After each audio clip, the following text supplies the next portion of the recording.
I'm fishing here. Ayan, mag-isa ko lang. Si Andre nasa sasakyan. Mag-isa ko lang nag-fishing. And I have my rod holder. Ayan.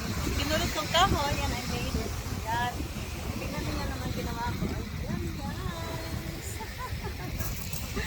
I'm fishing by myself. Sitting here beside the ocean.